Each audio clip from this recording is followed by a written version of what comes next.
So, this episode is gonna be about the 13th law of power, and simply I'm gonna give you a table of contents, which is gonna be two observances of the law, keys to power, reversal. So, we're gonna start with the first observance, which is gonna be about Castruccio Castracani. I hope I pronounced his name correctly. However, Castruccio Castracani was a soldier and he ranked up to the king, I don't know, to the ruler of the province with the help of the family Poggio or Poggio. Within that process, when he came to the top, he forgot about the Poggio family. He forgot about all the good things that the family has done for him. And with that, the family grew irritated by Castruccio. So when Castruccio was away on a battle with Florence, the Poggios conspired with the other noble families, with the elite families, and they decided to kill whoever was ruling the province instead of Castruccio because he was away. So they killed him, and Castruccio's supporters and Poggio's supporters started a battle, right? It was bloody in the beginning, and a wise man from Poggio family, whose name was Stefano, he advised to stop the battle, stop the bloodbath, come to terms in a more political way. They stopped the battle, no more bloodshed, and when Castruccio comes back to the province, comes back to the city, he's surprised as how peaceful the whole city is, knowing that the guy he left behind was killed and there was a battle and there was a whole thing going on in the city. He came back and Stefano paid him a visit in order to talk things properly and to settle down all the matters. Stefano came to Castruccio and he talked about how they decided to make things peaceful and political. I mean, in a way that they would settle down the whole battle, the whole bloodshed, which they caused in the first place, in a peaceful manner. And he talked about, all the things that the family Poggio has done for Castruccio throughout his rise to the top. When Castruccio heard all the things that Stefano had to say, he calmly told him to bring his family for a dinner, right, to the castle, to the palace, whatever, and talk things in a nice, friendly, proper way. Poggio brought the whole family. Castruccio imprisoned them the same night. The next day, the whole family, was executed. Not only is a man not obliged to be grateful, gratitude is often a terrible burden that he gladly discards, and in this case, Castruccio rid himself of his obligations to the Poggios by eliminating the Poggios. Now we're gonna talk about the second observance of the law, which is gonna be, which is my favorite one, which is gonna be about the Mongols and Genghis Khan, Genghis Khan, but we call him Chinggis Khan, but whatever, Genghis Khan is gonna be the name for this video.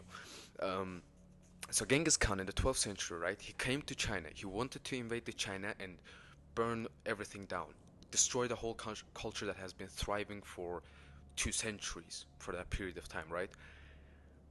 He came to a province and he wanted to destroy the whole thing down, right? He wanted to destroy China, for it would be better to exterminate China and let the grass grow. That says how ruthless he was, right?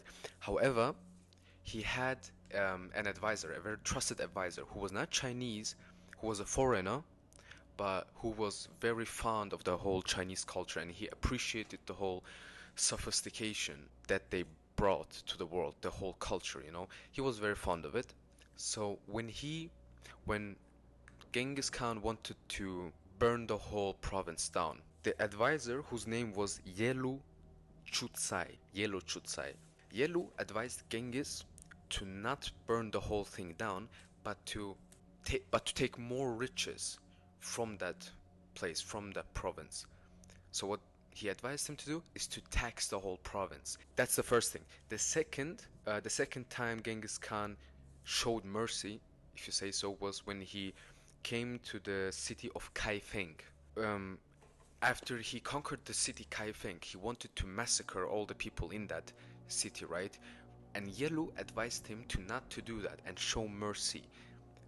In which way? He explained that all the good craftsmen and engineers have fled to Kaifeng, and killing all of them wouldn't be as smart as if we put them into a good use for something, for more practical things, and not just, massacre the whole city. So Genghis listened to Yelu and spared Kaifeng. Yelu was a very smart man in a way. He was a G in a way that he looked at Genghis Khan. He looked at what was this person driven by? What is the feeling? What is the emotion that makes him tick? The emotion, the feeling was greed. Yelu Chutsai guy, right? He knew that, he understood that Genghis was a barbaric peasant who didn't give a single fuck about culture, anything that was sophisticated. He didn't give a fuck.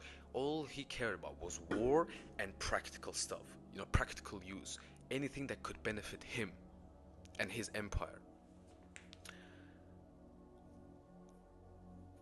He played to his greed. Every time when Yelu wanted to have his own way, he would formulate his wishes in a way that would benefit Genghis Khan in the first place, because he was so greedy.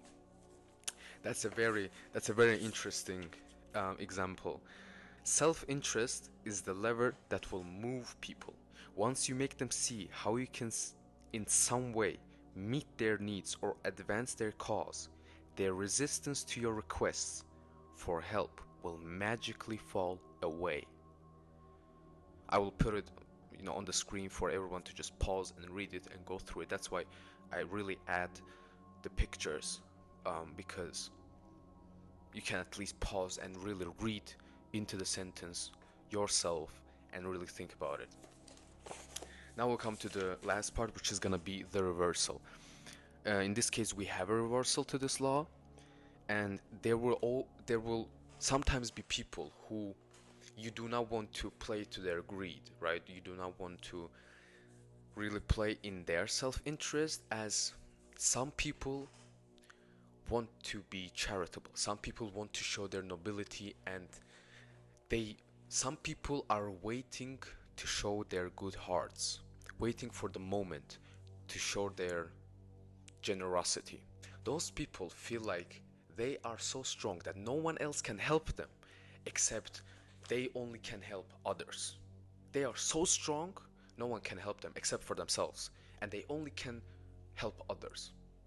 So in that way, playing to your self-interest and to their charitable nature, to their charitable attitude to, to life, and wanting the opportunity to show their generosity and how charitable they are, you can sometimes play to that feeling.